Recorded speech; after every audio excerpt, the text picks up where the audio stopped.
Welcome friends, Jai Bharat, Jai Hindustan. This is Mayank Rajesh and you are watching Info and Study. Friends, we are discussing a very important topic and that is the literature of ancient history.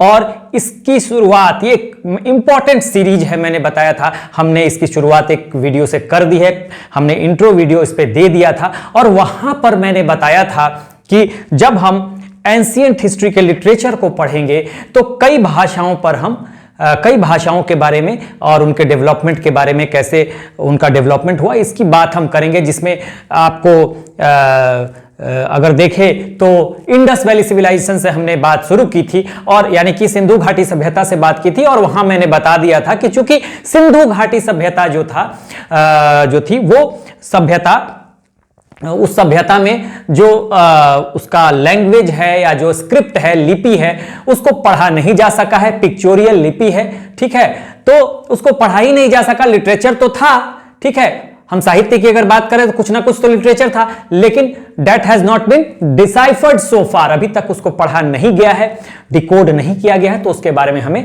जानकारी नहीं मिलती। तो उसके बाद सीधे सीधे हमारी जानकारी जो आकर शिफ्ट होती है वो होती है अदर साहित्य पे। और सबसे पहले हमने बताया था कि हमारी जो साहित्य की शुरुआत होगी एंशिएंट हिस्ट्री में वो संस्कृत से होगी, वैदिक साहित्य वहीं से शुरू होता है। तो संस्कृत के बारे में हमें जानना है, संस्कृत के बाद हमें जानना है, संस्कृत के बारे में जानेंगे और संस्कृत के अलावा हम पाली भाषा को जानेंगे, उसके लिटरेचर को जानेंगे, उसके अलावा हम प्राकृत लिटरेचर को जानेंगे, जिसमें आपको पाली और प्राकृत में आप देखेंगे तो बौद्ध और जैन साहित्य का डेवलपमेंट काफी हुआ। उसके बाद आप तमिल साहित्य की बात, जो संगम एज की बात हमने की थी, उसको भी जानेंगे। तो इस तरह से सारे साहित्य को हम डिस्कस करने वाले हैं, ठीक है, हमने ये बता दिया था। लेकिन पहला जो हम डिस्कशन हमारा होगा, वो जो सब्जेक्ट होगा वो हमारा संस्कृत का होगा, ठीक है, क्योंकि यहीं से इंडस वैली सिविलाइजेशन के बाद हिंदू संस्कृति की शुरुआत होती है और आर्यन कल्चर का यहीं से डेवलपमेंट होता है, वैदिक पीरियड से, ठीक है। इंडस वैली सिविलाइजेशन के बाद हमने वैदिक पीरियड को पढ़ा था और वहीं से संस्कृत के लिटरेचर की शुरुआत मानी जाती है। वैदिक साहित्य जो है संस्कृत में है, वैदिक संस्कृत भी उसे कहा जाता है, तो वहां से शुरुआत मानी जाती है। तो संस्कृत को अगर हम देखेंगे तो संस्कृत का विकास जो है वैदिक साहित्य से शुरू होगा, ठीक है। और वैदिक साहित्य में भी आप देखेंगे कि आगे जब हम बढ़ेंगे तो वैदिक साहित्य के बाद भी संस्कृत में आपको महाभारत, रामायण, पुराण और उसके बाद भी आप देखेंगे कि बहुत सारे और भी लिटरेचर हैं जिनको हम आगे डिस्कस करेंगे। पुराण है, ठीक है, रामायण, महाभारत है और वैदिक साहित्य जो ओरिजिनल है, उसके बाद वेदों के अंग वेदांगों की बात भी हम करेंगे, ठीक है, कई प्रशस्तियों की बात करेंगे, रुद्रदामन के जूनागढ़ अभिलेख की बात करेंगे और कुछ अदर जो साहित्य हैं संस्कृत में, सारा हम यहां पर डिटेल बात करने वाले हैं, ठीक है। तो सबसे पहले आज जो होगा वो वेदों पे हम बात करेंगे। अगर संस्कृत लिटरेचर की बात करेंगे तो हम वेदों पे बात करेंगे, संस्कृत साहित्य के। तो देखिए, वेदों को मैंने बताया कि इंडस वैली सिविलाइजेशन में कोई लिटरेचर नहीं था, ठीक है, सॉरी, लिटरेचर था, साहित्य तो था, लेकिन चूंकि पिक्चोरियल उसका स्क्रिप्ट है, ठीक है, और उसके स्क्रिप्ट को अभी तक यानी लिपि को अभी तक पढ़ा नहीं जा सका है, तो उसके बारे में हमें कोई जानकारी ही नहीं है। तो सीधे सीधे हम आते हैं कहां पे, वैदिक पीरियड में, और वहां से हमारा साहित्य जो शुरू होता है वेदों से शुरू होगा। और ये इसमें किस लैंग्वेज का इस्तेमाल है, तो संस्कृत का। तो इसीलिए संस्कृत की शुरुआत हम यहीं से कर रहे हैं। और ये देखिए कि जब हम वेदों को पढ़ रहे हैं तो थोड़ा बहुत हम जरूर जानने की कोशिश करेंगे। देखिए यहां पर मैं आपको एक चीज बता दूं कि एंशिएंट हिस्ट्री में के प्लेलिस्ट में जब आप जाएंगे, देखिए जो वेद हैं, 4 वेद हैं, ऋग्वेद, सामवेद, यजुर्वेद और अथर्ववेद।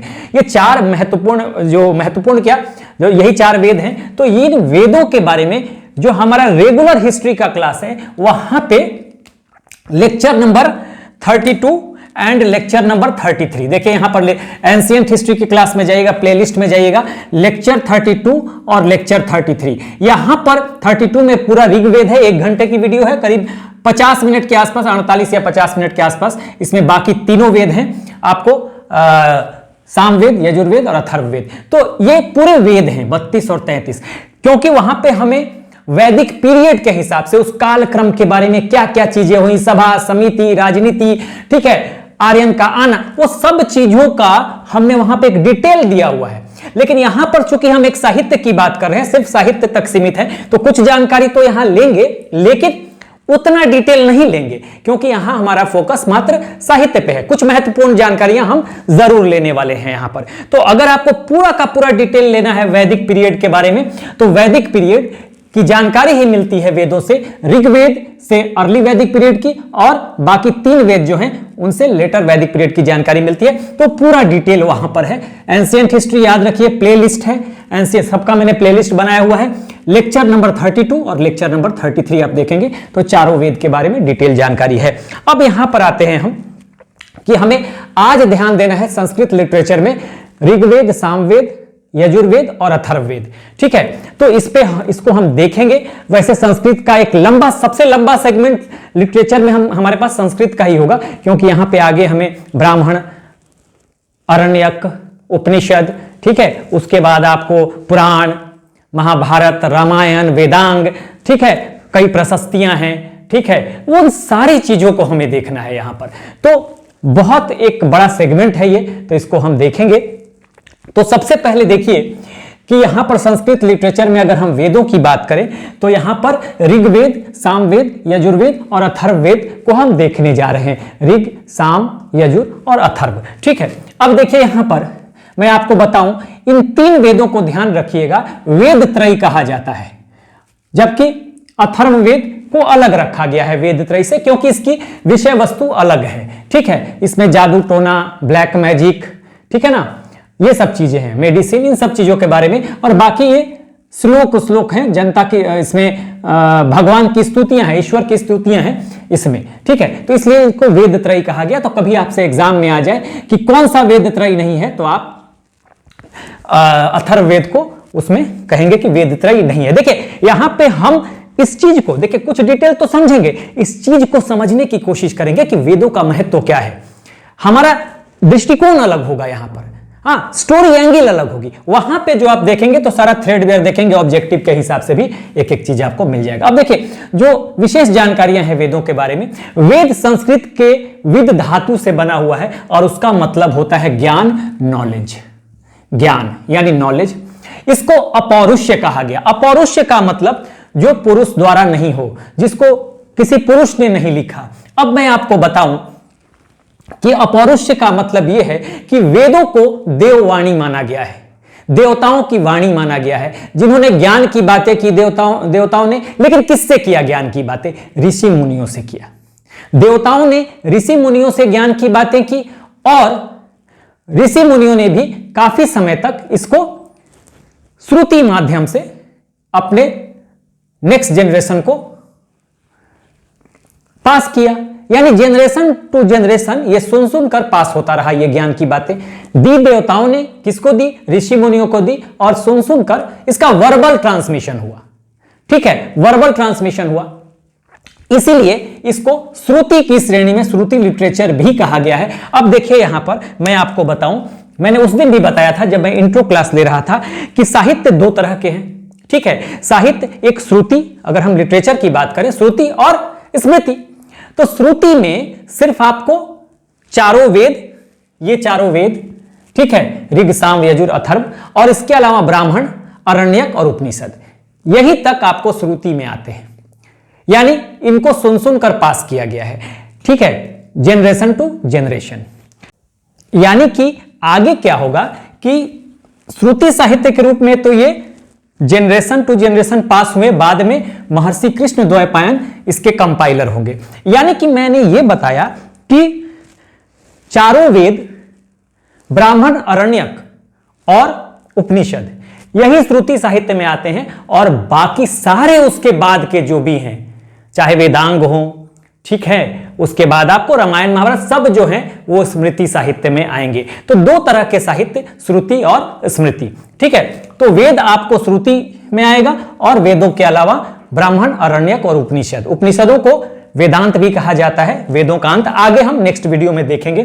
तो वहीं तक ये श्रुति साहित्य है, बाकी जितने भी साहित्य हैं वो आपको स्मृति साहित्य में है। यानी कि अगर वैदिक साहित्य को भी बांटा जाए तो श्रुति और स्मृति कह सकते हैं आप। वैदिक टोटल साहित्य को भी बांट दे, कुल साहित्य को भी, तो आप श्रुति और स्मृति में बांट सकते हैं, क्योंकि उपनिषद के बाद जो भी साहित्य हुए वो सारे इन चारों वेदों और ब्राह्मण, आरण्यक और उपनिषद के बाद जितने भी साहित्य हैं सब स्मृति हैं। और वैदिक पीरियड के भी साहित्य को कहा जाए तो वैदिक साहित्य को भी आप कह सकते हैं श्रुति और स्मृति।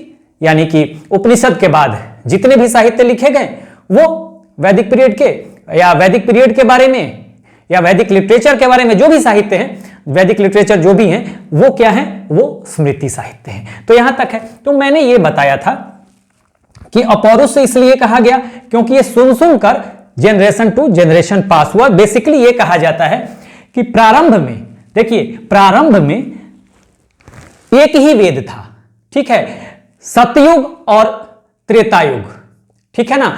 उसके बाद सतयुग और त्रेतायुग तक माना जाता है कि एक ही वेद था। बाद में क्योंकि ये बहुत वास्ट था तो महर्षि कृष्णद्वैपायन जो हैं इन्होंने क्या किया, 4 भागों में डिवाइड कर दिया, इसका सब डिवीजन कर दिया, इसको डिवाइड कर दिया और इसीलिए इनका नाम वेद व्यास पड़ गया, महर्षि कृष्णद्वैपायन का, ठीक है। तो कंपाइलर कौन है अगर आ जाए तो महर्षि कृष्णद्वैपायन, और वेद व्यास इसलिए कि इन्होंने विभाजित कर दिया। और देखिए संस्कृत में विभाजन को कहते हैं व्यास, संस्कृत में विभाजन को, डिवीजन को कहते हैं व्यास, इसीलिए महर्षि कृष्णद्वैपायन का नाम व्यास पड़ गया, वेद व्यास। तो कंपाइलर कौन है, संकलन है, इसीलिए इसको राइटर नहीं है, ये संकलन है। देखिए जिन्होंने कंपाइल किया, ऋषि मुनियों की ज्ञान की बातों को एक जगह संकलित किया गया, कंपाइल किया गया। तो ध्यान दीजिएगा राइटर कोई नहीं है, इसीलिए इसको अपौरुष भी कहा गया क्योंकि ये किसी पुरुष ने नहीं लिखा, ठीक है। उसके बाद लैंग्वेज तो ऑब्वियस है, हम संस्कृत की बात कर रहे हैं। इंफॉर्मेशन क्या है, तो इंफॉर्मेशन आर्यन कल्चर के बारे में है। पहला हिंदू सिविलाइजेशन अगर कहा जाए भारत में देखे जाए तो हिंदू सिविलाइजेशन की शुरुआत वैदिक पीरियड से होती है और 2 पीरियड में हम देखेंगे, अर्ली वैदिक पीरियड, लेटर वैदिक पीरियड। अर्ली वैदिक पीरियड की जानकारी मिलती है ऋग वेद से, 1500 से 1000 BC के आसपास की ये जानकारी है, ठीक है। और उसके बाद बाकी तीनों वेदों से जानकारी मिलेगी आपको, सामवेद, यजुर्वेद और अथर्ववेद से जानकारी मिलेगी। किसकी, लेटर वैदिक पीरियड, उत्तर वैदिक काल की जानकारी आपको मिलेगी यहां पर, ठीक है, जो कि 1000 से 600 BC के अराउंड इसको लिखा गया। तो इसीलिए अर्ली वैदिक पीरियड को ऋग वैदिक पीरियड भी कहते हैं। तो यहां पर हमने सारी बातें जान ली। आगे बढ़ते हैं, अब यहां से हम ऋग्वेद की बात करते हैं। देखिए इंपॉर्टेंस क्या है, तो सबसे बड़ी बात यह है कि आर्यन कल्चर की जानकारी मिलती है। इंपॉर्टेंस पे हम एक अलग से भी वीडियो कर सकते हैं, यहां पर थोड़ा हम डिटेल भी दे रहे हैं, उतना डिटेल नहीं जो यहां दिया है, क्योंकि यहां हम साहित्य की बात कर रहे हैं। तो सीधी सी बात है कि आर्यन कल्चर के बारे में, हिंदू सिविलाइजेशन के बारे में और संस्कृत के डेवलपमेंट के बारे में शुरुआत जो होती है वेदों से ही होती है। ये इंपॉर्टेंस की बात। अब इंपॉर्टेंस क्या क्या है, कहीं आपको इंपॉर्टेंस लिखने के लिए आ जाए तो आपका लिखने का तरीका ये थोड़ा होगा, इंपॉर्टेंस को आप लिखेंगे खाली, ठीक है। तो वो हम एक अलग से भी वीडियो कर सकते हैं बाद में, लेकिन मैं यहां भी आपको बताऊंगा, ठीक है। अब देखिए यहां पर अगर ऋग्वेद की हम बात करें, चारों वेदों को हम देखने वाले हैं, तो अर्लीस्ट है। और अर्लीस्ट कैसे, इंडो यूरोपियन लैंग्वेज में, यानी इंडो यूरोपियन अर्लीस्ट टेक्स्ट है। सबसे पहले इसे इंडो यूरोपियन लैंग्वेज का अर्लीस्ट टेक्स्ट माना जाता है, मतलब प्राचीनतम ग्रंथ यही है। सिमिलरिटी किससे है तो अवेस्टा है। अवेस्टा क्या है, ओल्डेस्ट ईरानी टेक्स्ट है, ईरानियन टेक्स्ट है अवेस्टा, ठीक है ना। तो ये कहा जाता है सिमिलरिटी है, बहुत सारे चीज जो है इसमें अवेस्टा में और ऋग्वेद में तो वो कॉमन है, और बहुत सारे देवताओं के नाम भी इसमें सिमिलर आते हैं, ठीक है। अब है क्या ऋग्वेद में, प्रेयर्स ऑफ गॉड, भगवान की, ईश्वर की स्तुतियां हैं, हाँ।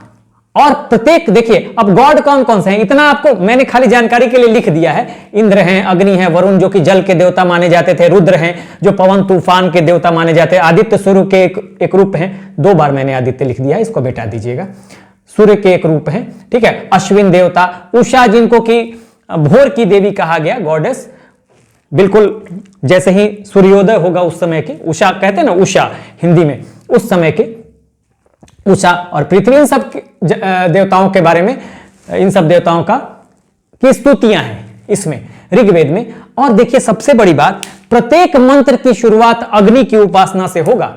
इसमें प्रत्येक मंत्र देखिए अग्नि की उपासना से, यहां पर अग्नि के every Mantra will start with the worship of fire God, अग्नि देवता की उपासना से। इसमें टोटल 1028 हिम्स हैं। देखिए थोड़ा सा, ये 28 हिम्स हैं, 20 यहां हो गया, ठीक है, 20 यानी सूक्त इसको कहते हैं, हिम्स। देखिए सूक्त क्या है भाई? मंत्रों का जो कलेक्शन है, मंत्रों के कलेक्शन को सूक्त कहते हैं। आपको मैं बताऊं कि इनको सबको संहिता भी कहते हैं। ऋग्वेद संहिता, सामवेद संहिता, यजुर्वेद संहिता, अथर्ववेद संहिता। संहिता का मतलब कलेक्शन ऑफ मंत्रास, ठीक है। तो हिम्स जो हैं, हिम्स को हम सूक्त भी बोलते हैं, श्लोक बोलते हैं, सूक्त बोलते हैं। और इसमें कई मंत्र हैं, एक सूक्त में, एक श्लोक में, एक हिम में कई मंत्र हैं। तो हर मंत्र की शुरुआत कहा जाता है कि अग्नि देवता की उपासना से शुरू होता है ऋग्वेद में। 1028 टोटल हैं, हाँ, मंत्राज। तो ये आप ध्यान रखिएगा। अब यहां देखिए आगे बढ़ते हैं। अब इनको 10 मंडलों में बांटा गया। अब ये मंडल क्या है भाई? तो मंडल जो है किताबें हैं, 10 किताबें हैं जिनको मंडल कहा गया। 10 अलग अलग किताबें हैं, ठीक है, 1 2 3 4 करके ऐसे 10 किताबें हैं और इनको मंडल कहा गया है। तो ये किताबें क्या है भाई? मंडल है। इनको भाग भी कह सकते हैं, और भी भाग है, बालकल, बासकल, बालखिल, उसकी चर्चा हम यहां नहीं कर रहे हैं, यहां पे कर चुके हैं। तो इसकी चर्चा यहां जरूरत भी नहीं है, क्योंकि वहां पर्पस दूसरा था, यहां हमारा पर्पस दूसरा है। एक बात मैं और बताऊं कि ये आर्ट एंड कल्चर का भी सेगमेंट आपका लिटरेचर से समाप्त हो रहा है। इसी के मतलब ये जो साहित्य से रिलेटेड जो आर्ट एंड कल्चर है वो भी आपका यहां पे खत्म होगा यहां पे, इसके साथ साथ, ठीक है ना। संस्कृत लिटरेचर को देखेंगे, मगधी, पाली देखेंगे, प्राकृत देखेंगे, तो ये सब देखेंगे। तो यहां पर आपका एक साहित्य का जो पार्ट है आर्ट एंड कल्चर में, कला और संस्कृति में, उसका वो भी एक महत्वपूर्ण पार्ट है यूपीएससी और अदर पीसीएस एग्जाम्स का। तो वो भी आपका यहां पर खत्म हो रहा है, ठीक है। तो इसको दूसरे ढंग से भी देखने की जरूरत है, आर्ट एंड कल्चर के पर्पज से भी इसको देखने की जरूरत है। अब देखिए, जब हम मंडलों की बात करते हैं, 10 मंडल, यहां से इधर से मैं आता हूं, देखिए यहां पर।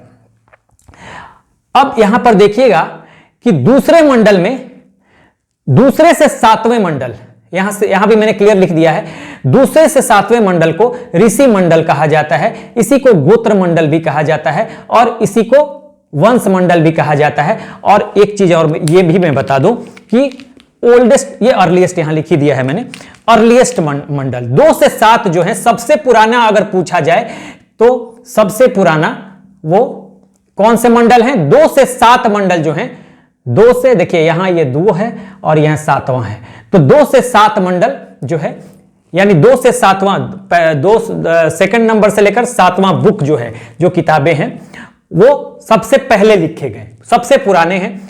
और फर्स्ट, ठीक है ना, 9th 10th 8th ये सब बाद में आए हैं, ठीक है ना, ये सब बाद में आए हैं।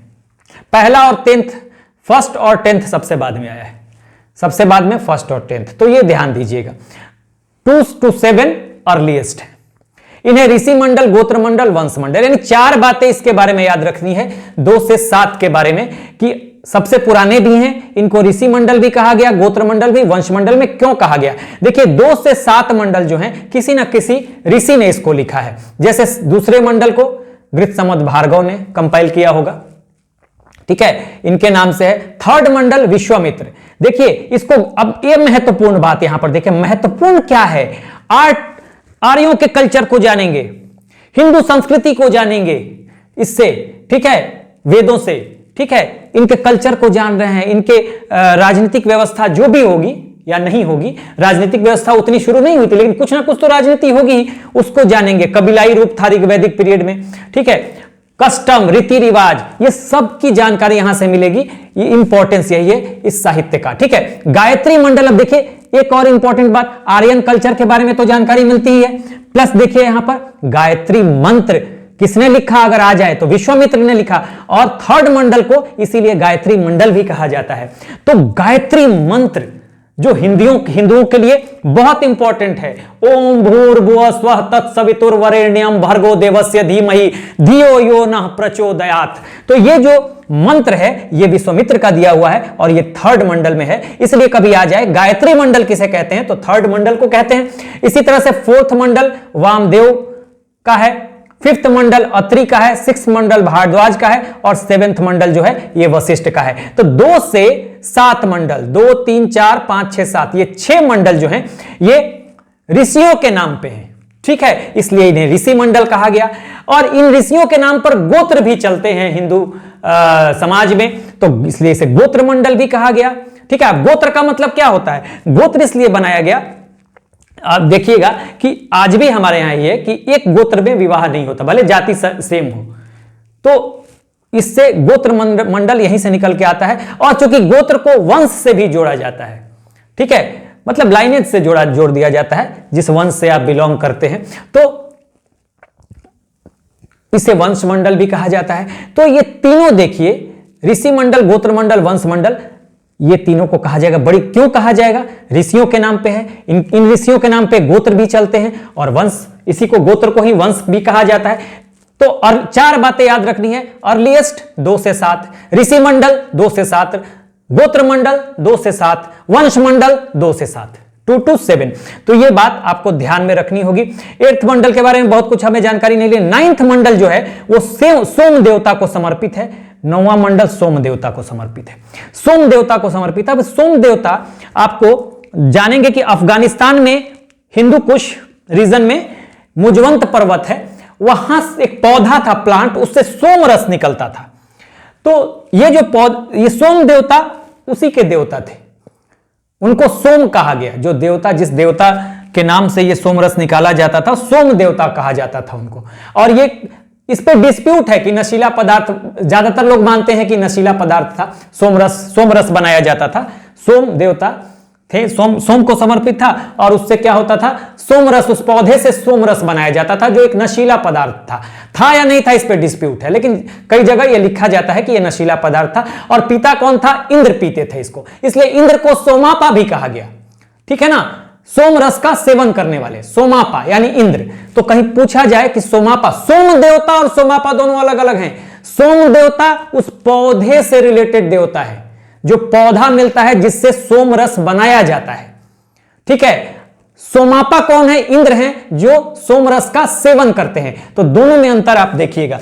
तो सोम देवता को समर्पित। और 10वां मंडल पुरुष सूक्त, 10वें मंडल में और भी है, नदी सूक्त भी है, विवाह सूक्त भी है, वहां यहां मैंने चर्चा की है। तो पुरुष सूक्त में एक विराट पुरुष की चर्चा की गई है और यहां बताया गया है कि इस पुरुष सूक्त में विराट पुरुष की चर्चा है और बताया गया है कि इस विराट पुरुष के सिर से ब्राह्मण की उत्पत्ति हुई, ठीक है।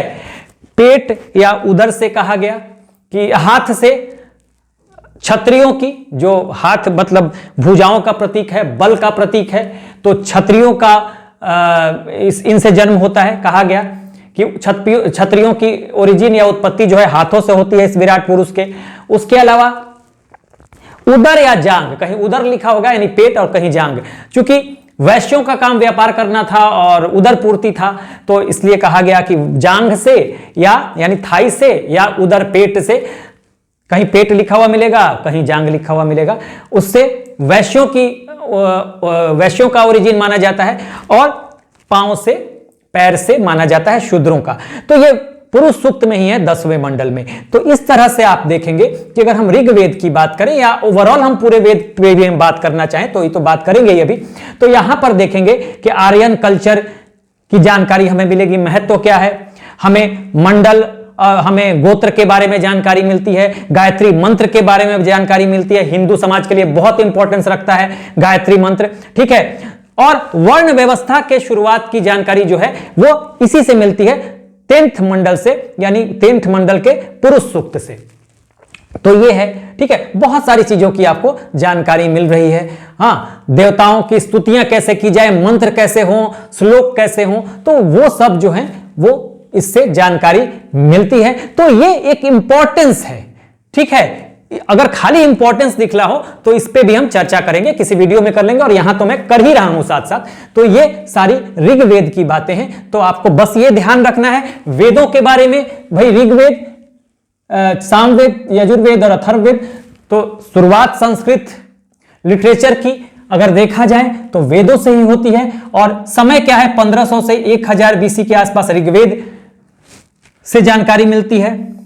1500 से 1000 बीसी के समय की जानकारी ऋग्वेद से मिलती है, और 1000 से 600 बीसी की जानकारी बाकी 3 वेदों से मिलती है। इन 3 वेदों को, अथर्ववेद को छोड़कर, ऋग, साम और यजुर को वेद त्रयी कहा जाता है, क्योंकि अथर्ववेद का विषय वस्तु अलग है तो इसको अलग रखा गया है। हाँ, यहाँ देवताओं की स्तुतियां हैं, लेकिन यहाँ जादू टोने, ब्लैक मैजिक, बहुत सारी चीजें हैं, तो मेडिसिन और इन सब चीजों के बारे में बताया गया है। तो अथर्ववेद का विषय वस्तु सब्जेक्ट अलग है, इसलिए इसे वेद त्रयी में नहीं रखा गया। वेदों का मतलब ज्ञान होता है, नॉलेज होता है। विद धातु से बना है संस्कृत के, जिसका मतलब ज्ञान होता है, तो वेद का मतलब नॉलेज। अपौरुष है क्योंकि ये देववाणी है, और सुन सुनकर, सुना सुना कर, हाँ, ये वर्बल ट्रांसमिशन इसका हुआ नेक्स्ट जनरेशन टू जनरेशन। बाद में एक ऋषि हैं महर्षि कृष्णद्वैपायन, जिन्होंने वेद व्यास, जिन्होंने इसको कंपाइल कराया। ठीक है, इन्होंने बाद में, कहा जाता है कि शुरू में एक ही वेद था, बाद में इसको 4 भागों में डिवाइड कर दिया गया। लैंग्वेज संस्कृत है, श्रुति लिटरेचर है, अभी मैंने बताया, सुन सुनकर ये आगे बढ़ा है। बाद में कंपाइलेशन हुआ, इसलिए इसको वेद व्यास को संकलनकर्ता कहते हैं, कंपाइलर कहते हैं, राइटर नहीं कहते। इंफॉर्मेशन आर्यन कल्चर के बारे में, वैदिक पीरियड के बारे में, हिंदू कल्चर के बारे में ये जानकारी मिलती है। और यहां पर हमने बता ही दिया, अर्लीस्ट है टेक्स्ट, इंडो यूरोपियन टेक्स्ट में सिमिलैरिटी क्या है, अवेस्टा से सिमिलैरिटी अवेस्टा से है। बेसिकली अवेस्टा एक ओल्डेस्ट ईरानियन टेक्स्ट है, और इसमें बहुत सारी चीजें कॉमन है जो ऋग्वेद में है, और बहुत सारे देवताओं के नाम भी मिलते जुलते हैं। ठीक है, इसमें क्या है भाई, प्रेयर्स ऑफ गॉड है, देवताओं की स्तुतियां हैं, ईश्वर की स्तुतियां हैं। प्रत्येक मंत्र की शुरुआत आपको इसमें फायर गॉड यानी अग्नि की उपासना के साथ शुरू होगी। ये सब देवता हैं। 1028 हिम्स यानी सूक्त है, मैंने सूक्त यानी कि श्लोक है। और मंत्र और श्लोक में क्या अंतर है मैंने बताया, मंत्रों का कलेक्शन ही श्लोक या हिम्स या श्लोक कहलाता है। बाकी 10 मंडलों में विभाजित है। मंडल क्या है, किताबें हैं। ठीक है, 2 से 7 मंडल अर्लीस्ट हैं, ओल्ड हैं, उसके बाद 1, 9, 10 ये सब बाद में जोड़े गए हैं। 2 से 7 मंडल के बारे में मैंने बता दिया। अर्लीस्ट भी इनको ऋषि मंडल, गोत्र मंडल, वंश मंडल सब कहा जाता है, क्योंकि ये ऋषियों के नाम से जुड़े हुए हैं। गायत्री मंडल बहुत इंपॉर्टेंट है, क्योंकि विश्वामित्र द्वारा गायत्री मंत्र लिखा गया है। ठीक है, और 3rd मंडल में ये है। तो ये सारे ऋषि से जुड़े हुए, ऋषि 2 से 7 जो मंडल हैं ये किसी न किसी ऋषि से जुड़े हुए हैं। एक और बात बता दूं, ये जो 7वां मंडल है, जिसे जो वशिष्ठ को समर्पित है और वशिष्ठ द्वारा कहा जाता है, कंपाइल किया गया, तो ये वशिष्ठ जो है, इसमें चर्चा है दशराज युद्ध की। दशराज युद्ध क्या है, जैसे वॉर ऑफ 10 किंग्स इसको कहा गया।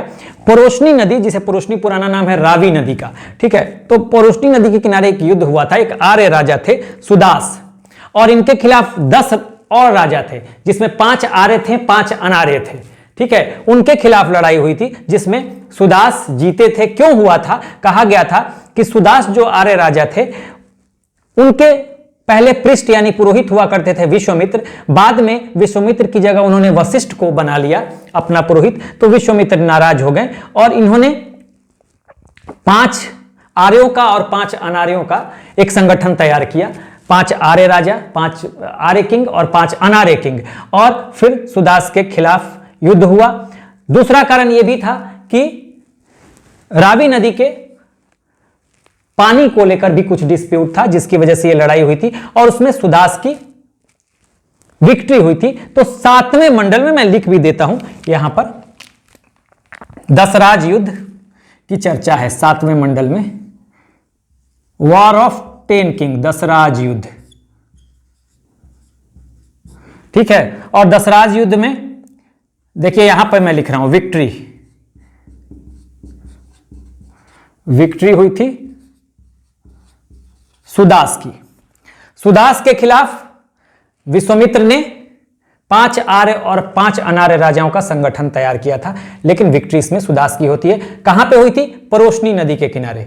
ठीक है, दशराज युद्ध कहां पे हुआ, परोशनी नदी। यहां पे अगर आपको ना भी दिखाई दे रहा हो, परोशनी, यानी कि परोशनी को ही कहा जाता था रावी, रावी नदी।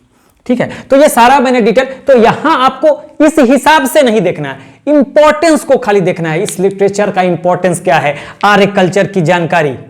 ठीक है, ऋग्वेद वैदिक पीरियड में क्या क्या हुआ, हाँ गायत्री मंडल है, ऋषि मंडल के बारे में, गोत्र मंडल के बारे में, हाँ आपको वर्ण व्यवस्था की शुरुआत की जानकारी, इन सब चीजों को यहां से हम देख सकते हैं, नोटिस कर सकते हैं, यही इसका इंपॉर्टेंस होगा। इसका आप लीजिए एक बार स्क्रीनशॉट। चलिए अब हम आगे बढ़ेंगे और सामवेद, यजुर्वेद और अथर्ववेद को देखेंगे।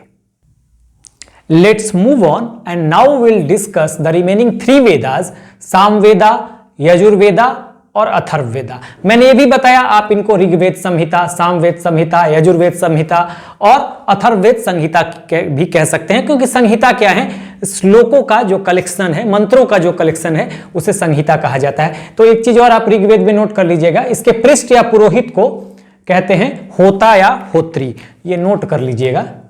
हाँ, जब हम इंपॉर्टेंस की चर्चा करेंगे वहां इन सब चीजों की चर्चा नहीं करेंगे, लेकिन चूंकि एक जानकारी आपको रफ आइडिया होना चाहिए इसलिए मैंने दे दिया, और वहां तो मैंने लेक्चर नंबर 32 और लेक्चर नंबर 33 में तो पूरा डिटेल ही दिया हुआ है। ठीक है, अब आगे आते हैं सामवेद पर। देखिए ये म्यूजिक से रिलेटेड है, यानी जो मंत्र होते हैं वेदों में, ऋग्वेद में खासकर जो देवताओं की स्तुतियां हैं, उनको कैसे गाया जाए, ये इसमें है। तो इसको गायन पुस्तक भी कहा जाता है, बुक ऑफ म्यूजिक भी कहा जाता है। और देखिए इसका नामकरण किया गया है, राग समन है, उसी पर इसका नामकरण किया गया, इसका नाम दिया गया है। ठीक है, संगीत का विकास, यानी देखिए महत्वपूर्ण बात, अब संस्कृत भाषा का जो विकास हुआ, वेदों के रूप में जब संस्कृत भाषा का विकास होता है, इस संस्कृत लिटरेचर का विकास होता है, तो साथ साथ म्यूजिक का भी डेवलपमेंट होता है, और ये आपका आर्ट एंड कल्चर से रिलेटेड है। आर्ट एंड कल्चर समझ जाइए, कला और संस्कृति। तो कला और संस्कृति का विकास भी कहीं ना कहीं संस्कृत लिटरेचर में और वेदों में छुपा हुआ है, तो आपको ध्यान देना पड़ेगा। इसके पृष्ठ को उद्गाता कहते हैं, यानी पुरोहित को, पृष्ठ को हिंदी में पुरोहित कहेंगे। हिम्स, देखिए ओरिजिनल 75 ही हिम्स, सूक्त या श्लोक हैं, आउट ऑफ 75, टोटल 1800। हालांकि ये कहीं कहीं अलग अलग भी दे देता है, तो इस पे मत जाइएगा, इतना आपको डेटा नहीं चाहिए। 75 जो है, 75 जो है वो ओरिजिनल है, और बाकी जो है 1875 में से 75 जो है ओरिजिनल आपको सामवेद के हैं। ठीक है, और बाकी आपको ऋग्वेद से लिए गए हैं। हाँ, तो बाकी आपको जो इसके अलावा आउट ऑफ 1875 मैंने बताया कि 75 ही ओरिजिनल है, 75 ही ओरिजिनल हैं, इसके जो हिम्स हैं या सूक्त हैं या श्लोक हैं, और बाकी रिमेनिंग जो हैं वो ऋग्वेद से लिए गए हैं, इसीलिए इसको वेदा बेस्ड ऑन ऋग्वेद कहते हैं। तो आपको ध्यान देना चाहिए किस वेद को ऋग्वेद पर आधारित वेद कहते हैं, तो हम कहते हैं किसे, ऋग्वेद को, सामवेद को, क्योंकि सामवेद में मूल रूप से सामवेद के 75 हिम्स या श्लोक ही हैं, और बाकी जो हैं वो शेष जो हैं, रिमेनिंग जो हैं वो लिए गए हैं ऋग्वेद से, इसलिए वेदा बेस्ड ऑन ऋग्वेद। ऋग्वेद पर आधारित कौन सा ऐसा वेद है जो ऋग्वेद पर आधारित है, तो सामवेद। एग्जाम में आए तो ऑब्जेक्टिव लगा सकते हैं, देखिए दोनों पर्पस आपका सॉल्व हो रहा है। ठीक है, तो ये हो गया। इसके भी पार्ट्स हैं, कई पार्ट्स हैं, कौथुम, जैमिनी, रामायणीय। ठीक है, इसके पार्ट्स हैं, यानी ब्रांचेज हैं। पार्ट्स का मतलब इसके भी कई ब्रांच हैं ऋग्वेद के भी, जैसे बालखिल, वास्कल, ठीक है, साकल, इसके भी ब्रांच हैं ऋग्वेद के। तो इतना आपको मैंने बस लिख दिया है। अब आगे आते हैं यजुर्वेद पे। तो यज्ञ कर्मकांड, यजुर का मतलब यज्ञ से है, यजना, इंग्लिश में कहेंगे यजना, यानी यज्ञ, कर्मकांड, सेक्रीफाइसेज, यहीं पे सेक्रीफाइसेज भी होगा, बलि, ठीक है ना, जानवरों की बलि दी जाती थी। ठीक है, इसके जो पार्ट्स या ब्रांच हैं, शुक्ल जिसे श्वेत या शुद्ध कहते हैं। ठीक है, श्वेत या शुद्ध दो पार्ट में है। इसके भी कई ब्रांचेज हैं, इसके भी अब कई ब्रांच है, उतना हमें नहीं जाना, बस जान लीजिए थोड़ा थोड़ा। तो ब्रांच शुक्ल जिसे शुक्ल यजुर्वेद और कृष्ण यजुर्वेद। शुक्ल मतलब श्वेत प्योर, और कृष्ण यजुर्वेद काला और अंधेरा, इससे मतलब है, ठीक है ना। तो ये ध्यान रखिएगा, ये ब्रांच है, पार्ट्स का मतलब ब्रांच। अब इसके भी सब ब्रांचेज हो जाएंगे, कई ब्रांच है, तो वो मैंने डिटेल में बताया हुआ है लेक्चर में, यहां उसको चर्चा, हम उसकी चर्चा नहीं कर रहे हैं। देखिए, शुक्ल यजुर्वेद का दूसरा नाम वाजस्नेयी संहिता, कई बार आता है, आप पढ़ेंगे तो आप कंफ्यूज हो जाएंगे वाजस्नेयी संहिता है क्या। तो ये यजुर्वेद का ही जो शुक्ल यजुर्वेद है उसी को कहते हैं वाजस्नेयी संहिता। शुक्ल यजुर्वेद ही वाजस्नेयी संहिता है और कृष्ण यजुर्वेद ही तैत्तिरीय संहिता है। दो ब्रांचेज, मेन ब्रांचेज, जो मुख्य ब्रांच है, मुख्य पार्ट है, और इसके भी सब पार्ट्स यानी सब ब्रांचेज भी हैं। इसके पृष्ठ को, इसके पुरोहित को अध्वर्यु कहते हैं, यानी कि इसमें जो मंत्रों का उच्चारण करेगा, इसमें जो इसका जो पाठ करेगा ऋग्वेद का, हाँ, जो पूजा पाठ कराएगा होता होत्री पुरोहित, इसका कराएगा तो उद्गाता, ये बन जाता है एग्जाम में सवाल कई बार, इसका अध्वर्यु, अध्वर्यु। तो ये आप ध्यान दीजिएगा। अब आते हैं अथर्ववेद पर, अथर्ववेद पे। इसको अथर्ववेद को ब्रह्मवेद भी कहा जाता है, कई लोग इसे श्रेष्ठ वेद भी कहते हैं, ठीक है। और इसका श्रेय दिया जाता है दो और ऋषियों को आता है। देखिए, वेद व्यास तो मेन है ही, अथर्व और अंगिरस का भी, अंगिरा, अथर्व और अंगिरा ऋषि या अंगिरस ऋषि कहते हैं, इसका भी श्रेय दिया जाता है दो ऋषियों को, इसलिए इसे अथर्व अंगिरस वेद भी कहते हैं। देखिए, अब आ जाए अथर्ववेद, ब्रह्मवेद किसको कहते हैं? अथर्ववेद को। अथर्व अंगिरस वेद किसे कहते हैं? अथर्ववेद को, ठीक है। और अथर्ववेद का नाम अथर्व अंगिरस वेद क्यों पड़ा? दो ऋषियों को, अथर्व और अंगिरा या अथर्व और अंगिरस ऋषि जो है सैंत होंगे, ऋषि मुनि होंगे, इनको श्रेय दिया जाता है। इनके कंपाइलेशन का कहीं ना कहीं वेद व्यास से ही जुड़े होंगे, वेद व्यास तो मेन है इसमें, ठीक है। उसके बाद देखिए, इस वेद में एक महत्वपूर्ण बात, अथर्व अंगिरस वेद या ब्रह्म वेद या अथर्व वेद में पृथ्वी वेन की चर्चा है। अब ये पृथ्वी वेन देखिए बहुत महत्वपूर्ण, प्रथम कृषि वैज्ञानिक, first agricultural scientist, Prithvi when की चर्चा कहां पर है? तो अथर्ववेद में। First agricultural scientist Prithvi when की चर्चा कहां पे है? मोस्ट इंपॉर्टेंट अथर्ववेद में है। तो अथर्ववेद में इनकी चर्चा है। कहा जाता है कि एक तरह से हल की शुरुआत, खेत जोतने के लिए हल होता है ना, ठीक है, या फिर कृषि के जन्मदाता के रूप में इनको कई टेक्नोलॉजी को लाने के की बात कही जाती है उस पीरियड में। तो उसकी शुरुआत पृथ्वी वेन ने की थी और कहा जाता है, और पृथ्वी और इनको प्रथम कृषि वैज्ञानिक या फर्स्ट एग्रीकल्चरल साइंटिस्ट के रूप में देखा जाता है। और इसकी चर्चा कहां पे है? तो अथर्ववेद में। बहुत इंपॉर्टेंट बात, आप ध्यान रखिएगा। उसके बाद देखिए, वेद त्रयी में नहीं आता। वेद त्रयी में कौन आता है? सिर्फ ऋग्वेद, सामवेद, यजुर्वेद, क्योंकि इसमें देवताओं की स्तुतियां हैं, श्लोक हैं देवताओं के, ठीक है, और स्तुतियां, श्लोक तो यहां भी हैं, ठीक है। क्यों नहीं है? क्योंकि देखिए यहां का विषय वस्तु दूसरा है, रोग उपचार, औषधि यानी मेडिसिन की चर्चा, जादू टोना, विच क्राफ्ट, तंत्र मंत्र, भूत पिशाच यानी स्पिरिट की बात कर रहा है। कृषि को कीटों से बचाने के उपाय की बात कर रहा है, बचाने के उपाय के बारे में बात कर रहे हैं। How to save agriculture from insects, ठीक है ना, कीटों से कैसे बचाए, how to save agriculture from insects. यहां कृषि, अगर सही, शायद मेरे ख्याल से थोड़ा और क्लियर लिख दूं मैं, कृषि, तो यहां दो तीन बातें हैं, रोग उपचार, औषधि या मेडिसिन की बात करता है, जादू टोना, तंत्र मंत्र, भूत पिशाच की बात करता है, स्पिरिट की बात करता है, विच क्राफ्ट यानी जादू टोने की बात करता है, ब्लैक मैजिक की बात करता है, ठीक है। How to save agriculture from insects, कृषि को कीटों से कैसे बचाया जाए, इसकी बात करता है। इसलिए इसका विषय वस्तु बाकी तीन वेदों से अलग है, इसलिए इसको वेद त्रयी में नहीं रखा जाता। इसके पृष्ठ को कहते हैं क्या? ब्राह्मण, हाँ, ब्राह्मण, ब्रह्मा, ब्राह्मण, कुछ भी, तो इस तरह का कोई भी आए तो इसके पृष्ठ को कहते हैं, इसके पुरोहित को। देखिए, ऋग्वेद के पुरोहित को होता या होत्री, सामवेद के पुरोहित को उद्गाता, यजुर्वेद के पुरोहित को अध्वर्यु, और अथर्ववेद के पुरोहित को यानी पृष्ठ को ब्राह्मण। पार्ट्स इसके दो हैं, शौनक और पिप्पलाद, यानी ब्रांचेज, सब ब्रांचेज है। पार्ट्स का मतलब ब्रांचेज, कई जगह पे आपको सब ब्रांचेज भी मिलेंगे, जैसे इसके भी सब ब्रांच हैं, शुक्ल यजुर्वेद के, कृष्ण यजुर्वेद के सब ब्रांच में, उतना हमें नहीं जाना, वहां मैंने बताया हुआ है। जो लेक्चर नंबर 32 और 33 है, ancient history playlist, lecture number playlist में जाएंगे, लेक्चर नंबर 32 में ऋग्वेद है, 1 घंटे की पूरी वीडियो है, और 33 में करीब 48 से 50 मिनट की वीडियो है, जिसमें कि बाकी तीनों वेद, सामवेद, यजुर्वेद और अथर्ववेद के बारे में जानकारी है। यहां तो मैं इतने छोटे में सारी बातें बता रहा हूं, क्योंकि यहां पर हमारा जो उद्देश्य है अलग है, लिटरेचर के डेवलपमेंट की बात करनी है, लेकिन थोड़ा थोड़ा जानकारी भी होती जाए तो अच्छी बात है।